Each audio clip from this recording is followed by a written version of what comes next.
그런데 철저하게 정절관념을 교육받고 자랐을 감동은 왜 한양에까지 올라와 그런 행실을 일삼았을까? 당시 사대부집 여인이 혼외에 음란한 행동을 한다는 것은 자살 행위나 다름없었다. 이 일로 인해 감동은 남편에게 버림을 받게 된다.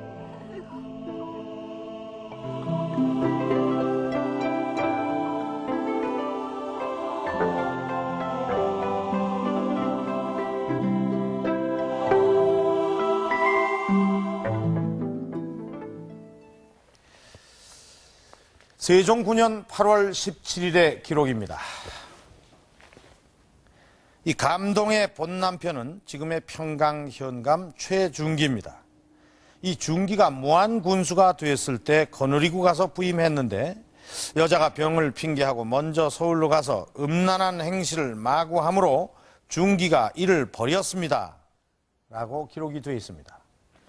자, 이 실록에는 남편 중기가 부인 감동을 버렸다라고 기록이 되어 있습니다. 그렇다면 여기서 이 버렸다의 의미는 무엇을 뜻하는 것일까요? 사전적 의미로는 일방적인 이혼을 의미하고 있는데 그렇다면 요즘의 이혼과는 어떤 차이가 있을까요? 조선시대 이혼이 어떻게 이루어졌는지 살펴보도록 하겠습니다. 조선시대엔 사사로운 이혼 사건도 매우 비중 있게 다뤄 문제가 되는 것은 일일이 실록에 기록했다. 남편 최중기가 아내 감동을 버렸다는 사실도 역시 실록에 기록돼 있다.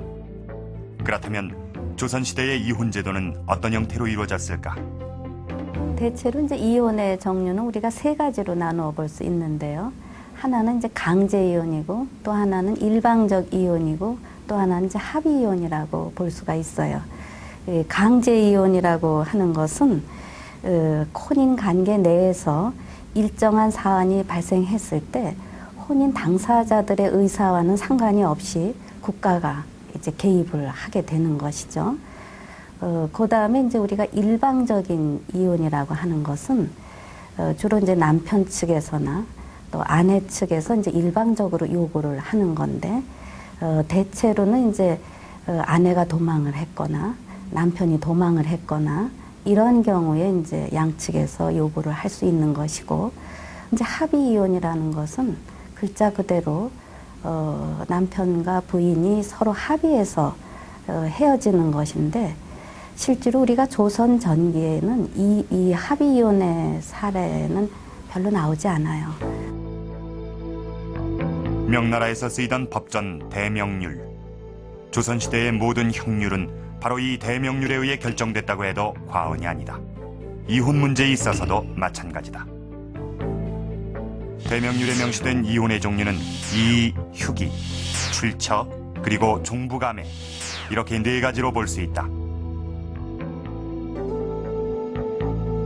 보통 남편이 부인을 버린다는 의미의 용어로는 휴기를 썼던 예를 찾아볼 수 있다. 그리고 국가가 강제로 부부에게 이혼을 요구하거나 혼인 당사자 또는 부모가 국가에 이혼을 요구할 때는 이의라는 용어를 사용했다. 당시엔 국가가 개인의 혼인이나 이혼 문제에도 적극적으로 개입했음을 알 수 있게 하는 부분이다. 그렇다면 출처의 의미는 무엇일까? 출처는 말 그대로 철을 내보낸다, 즉 철을 쫓아낸다는 뜻으로 사용됐는데 이는 부인을 쫓아낼 수 있는 7가지 이유, 다시 말해 흔하게 알려진 7거지악의 조건을 논의할 때 많이 거론됐던 용어다. 종부감해는 부인을 매매한다는 의미지만 우리나라에선 이런 일이 행해졌다는 예는 찾아볼 수 없다. 혼인의 마지막을 가리키는 이혼. 당시 혼인제도는 여자를 남자에게 예속시키는 절차의 하나였다. 당시 국가에서는 여자가 30살이 되도록 노처녀로 있으면 그 아버지를 엄중하게 문책했다. 아버지가 죽은 후에도 여자가 처녀로 있게 되면 유녀화될 확률이 높다고 봤기 때문이다. 국가는 이혼 문제에도 적극적으로 개입한다. 당시 사대부가 이혼을 하기 위해서는 왕의 허락을 받아야 한다고 경국대전은 기록하고 있다. 하지만 기본적으로 이혼에 있어서의 남녀 차별적인 구조는 존재하고 있었다.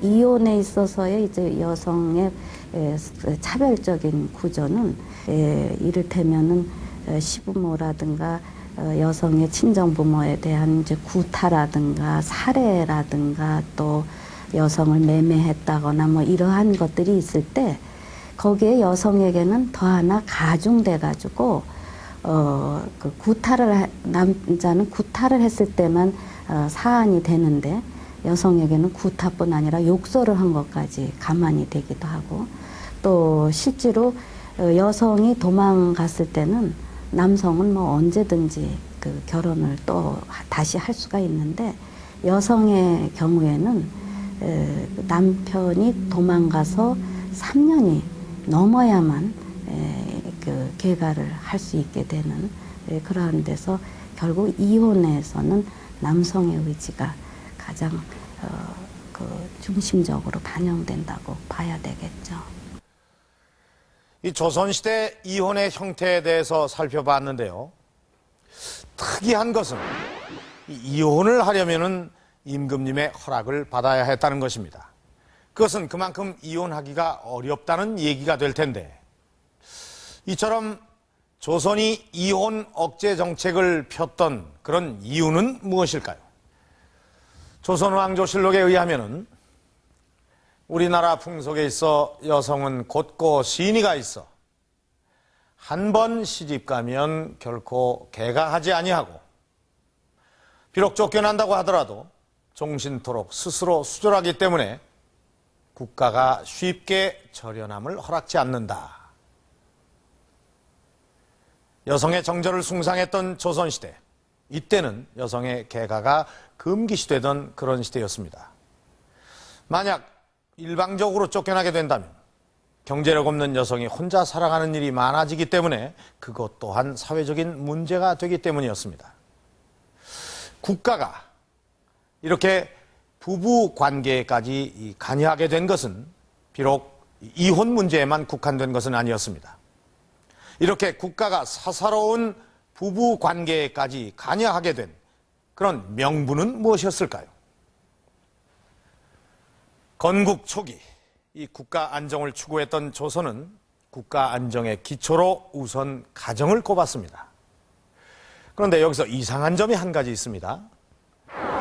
이 정치적인 안정기로 알려져 있는 세종대왕 시절, 이 세종 때 실록을 보면 유독 이혼이나 간통 사건이 많이 기록되어 있는 것을 알 수가 있습니다. 자, 이 통계상으로 봐서도 알 수 있듯이 이 조선왕조실록에 기록된 간통 사건 중에 40%에 해당되는 사건이 바로 이 세종실록에 실려 있는 것입니다. 유감동 사건과 같은 대형 사건도 바로 이 시기에 일어난 것입니다. 그렇다면 이 세종대왕 시절에 유독 이런 간통 사건이 많이 일어난 것일까요? 아니면은 이 세종실록에 이러한 사건을 기록할 수밖에 없는 어떤 이유가 있었던 것일까요? 세종대왕 시대에는 유난히 부부간의 이혼 문제 또는 간통 사건에 대한 논의가 활발하게 이루어지는 시기다.